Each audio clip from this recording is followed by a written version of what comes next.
Welcome to the Alpine Church of Spiritual Living this morning. I am Rev.Gay Beauregard, and I welcome you all, whether you're in the room or listening or watching on the YouTube channel that will be up in another day or so. And knowing that if you are getting any sort of benefit whatsoever out of these messages, that we would appreciate you going onto our website, alpinechurchofspiritualliving.org, and pushing the donate button and give us the recognition of your financial support in that manner. So I'm going to be reading the thought for the week, and there's a highlighted or bolded area in the bottom. For those of you in the room, you can join me as I get down to that. As we highlight the fruits of the Spirit this month, we come to those of peace and patience.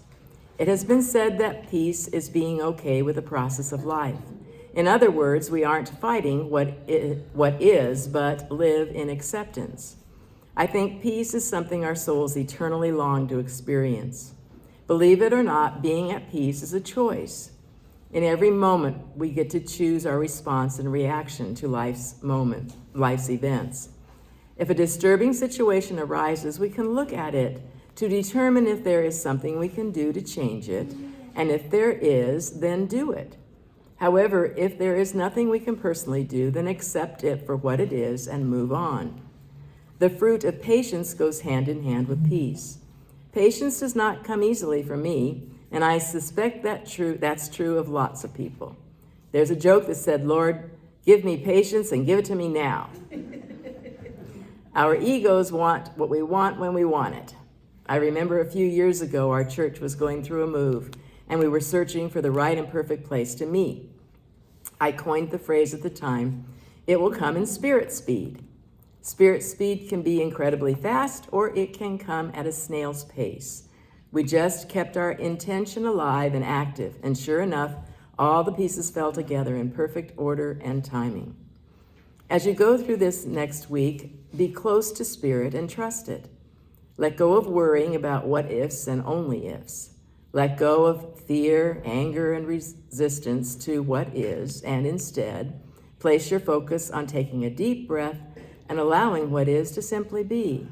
There you will find peace. Trust the process of life to work in its own perfect rate. Say with me, I change situations that I can in life, and if I can't, I accept living in peace and patience to see the bigger picture and know all is well, and it is so. So I just love my life.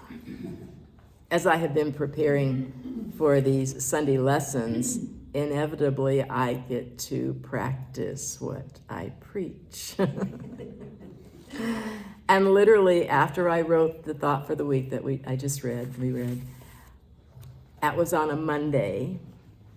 And on Tuesday, the following day, Cox Internet went down, the TV went down, the landline went down, and they said, oh, it should be back up. It was like about 5 o'clock, I think, and they said it'll be back up at 9:30 tonight.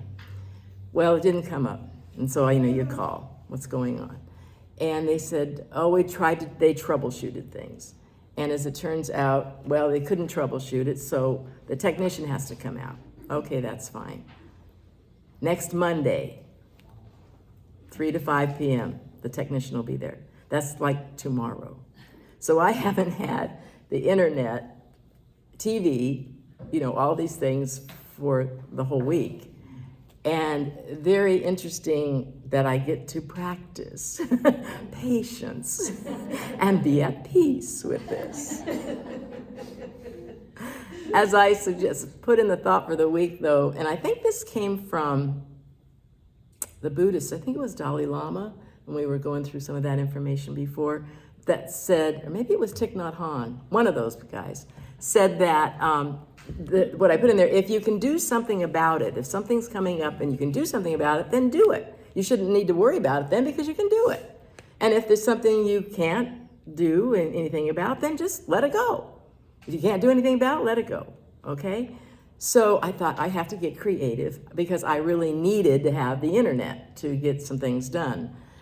And so I walked over to Fawn's house and was able to bring my laptop over there and use her Wi-Fi and so forth. And as I went back a second time, Vicky's grandson was there, Jack, who was just a whiz. And he said, why don't you just use your phone for a hotspot? That's what you said earlier too. But I didn't know how to do it. Well, he just took my phone and did it. Well, now I haven't used it yet because I don't really know how to use it. When I went into the Verizon store to get this new phone, the technician was there, and I get Apple takes $2.99 off of my phone, my account every month too, and I needed to notify Apple, and he goes, well, what's your Apple password? We need to know that. And I said, just a minute. I had listened to my little voice as I had left the house that morning, and I grabbed my book that I write all my passwords in, and I had it with me. So I went back to the car and I got it and I said, yeah, I'm one of those old people that have to write down all the passwords in a book. He goes, well, at least you don't put it on your phone. So anyway, got that done. But the interesting part about it is that I literally had to practice being patient, letting go, letting it be what it is. Earlier this month, I had a counseling session with Dr. Martha Creek, and I wrote down a quote that she said. It's very similar to what we've all been talking about, in this process of letting go and surrendering. She said, I let it go the way it goes for my own peace of mind. I let it go the way it goes for my own peace of mind.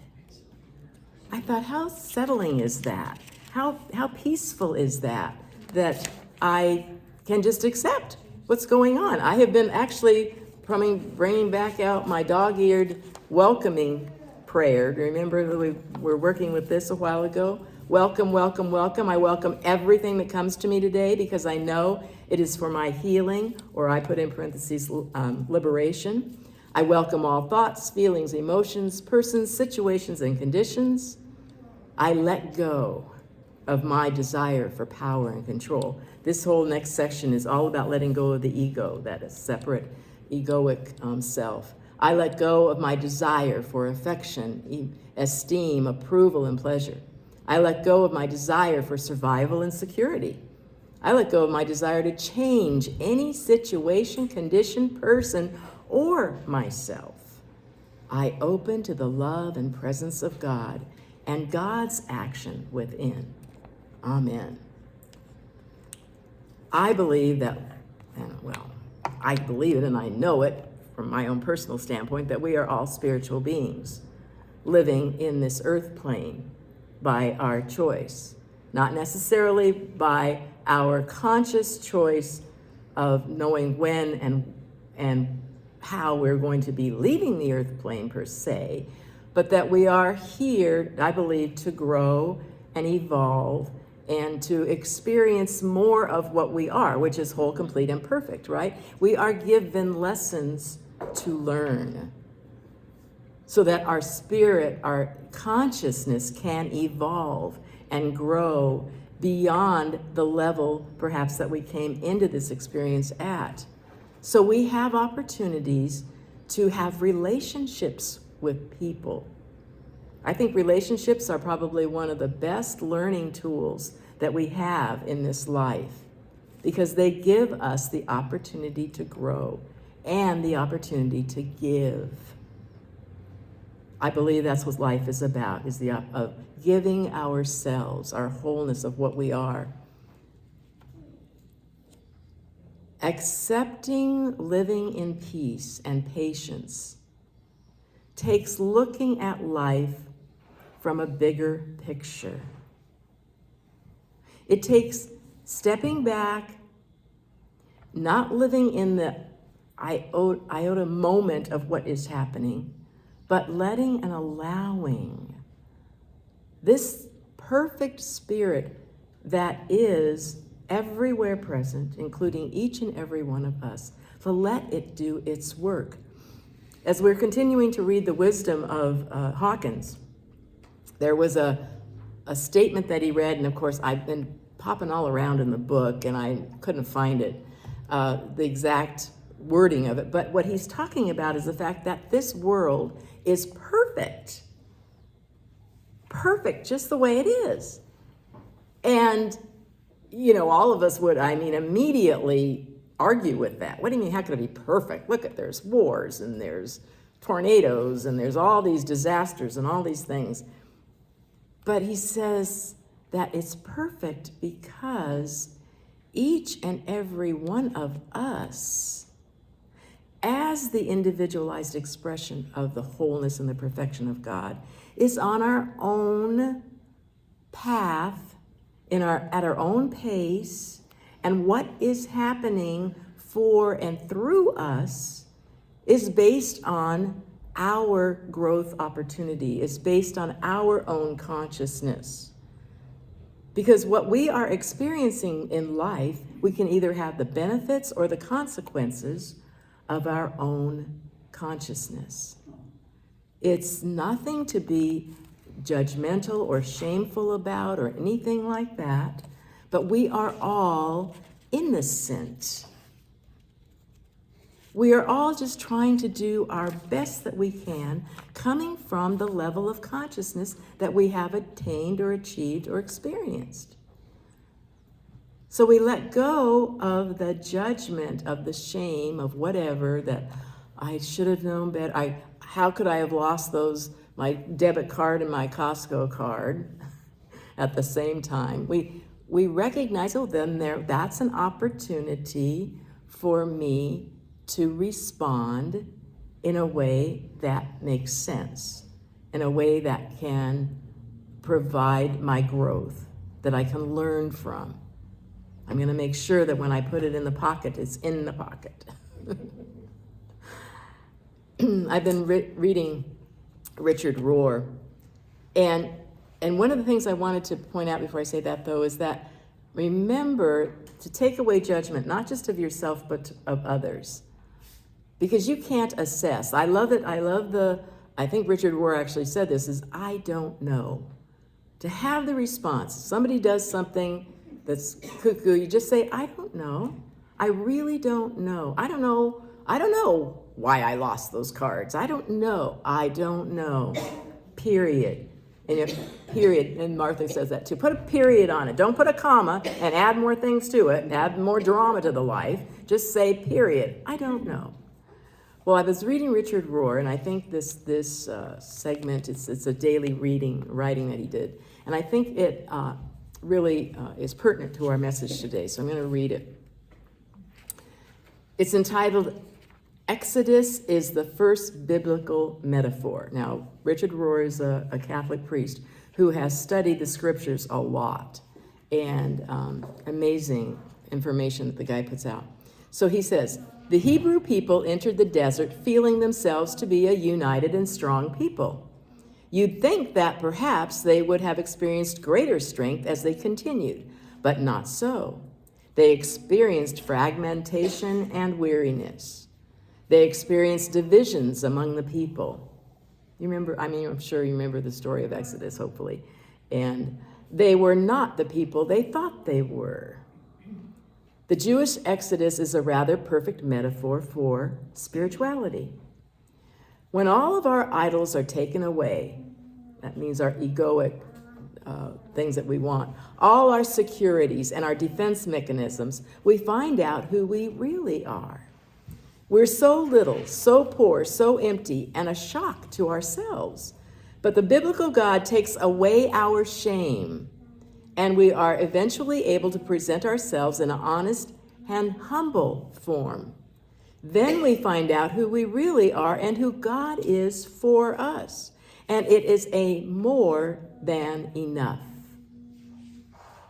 That is how enslaved people became God's people, Israel. I thought that was pretty rich and takes a while to sink in, that that's an example of what we, all of us, their humanness, humankind does, is we think we're great. We think we got it handled. We know what we're doing. And there comes a point when we want to succumb.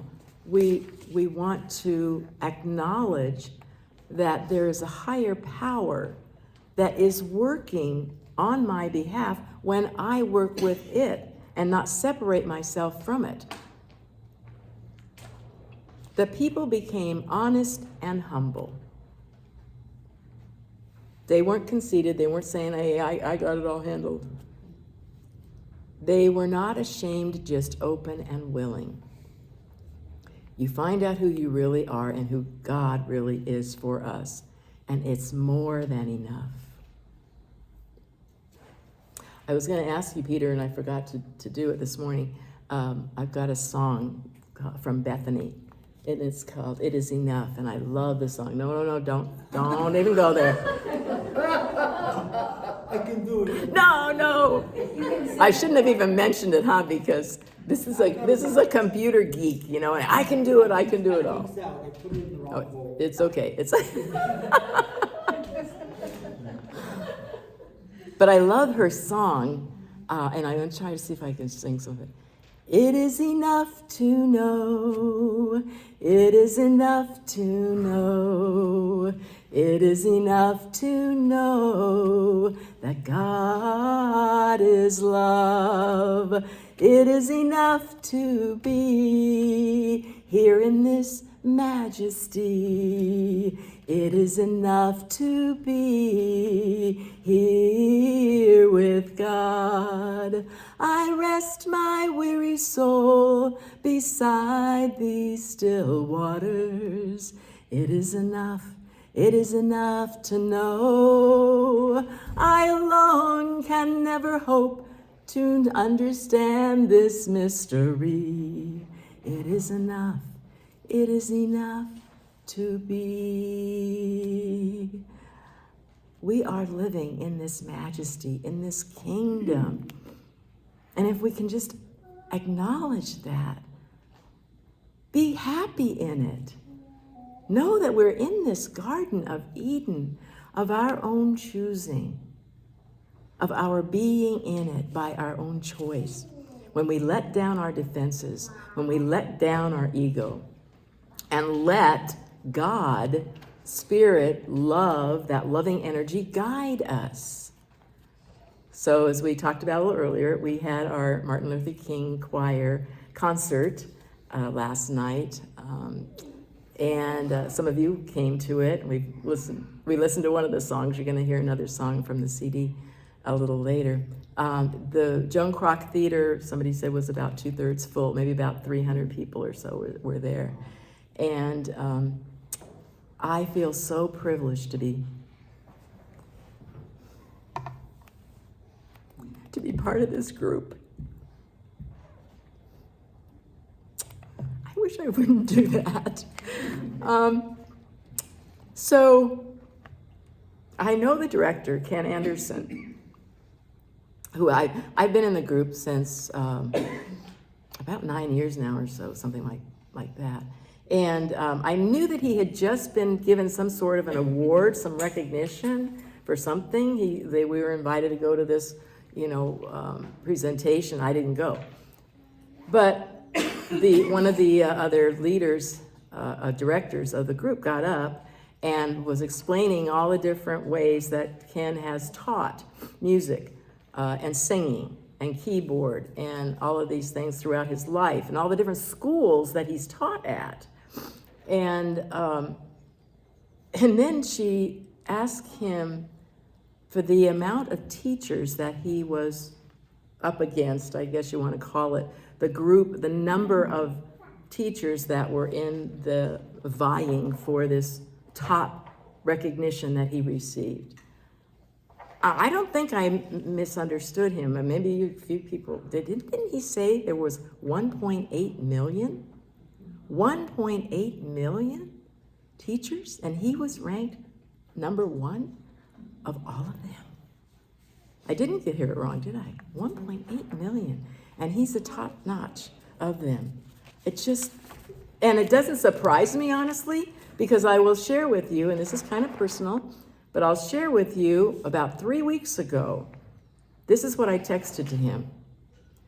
I just want to acknowledge how you allow and let the Spirit of the Divine do its amazing work/play through you. I appreciate being in your presence. Abundant blessings always. When Ken was in his younger days, he was a foster parent to several teenage boys, and he's a pastor today. And I see, observe, and it's so wonderful to be in the presence of someone that just lets their light shine. And all of us have that opportunity. We don't have to be named the best out of 1 million people.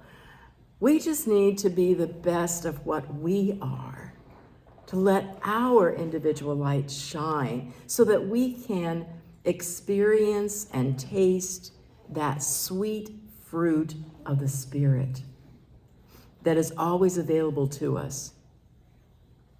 So as we practice that this week, we have the peace and the patience of the fruits of Spirit working through our lives. When we recognize that Spirit is working at Spirit speed, and it's going to be okay. So we let it go the way it goes for our own peace of mind. Take a deep breath. We let it go the way it goes for our own peace of mind. And it is so. Namaste.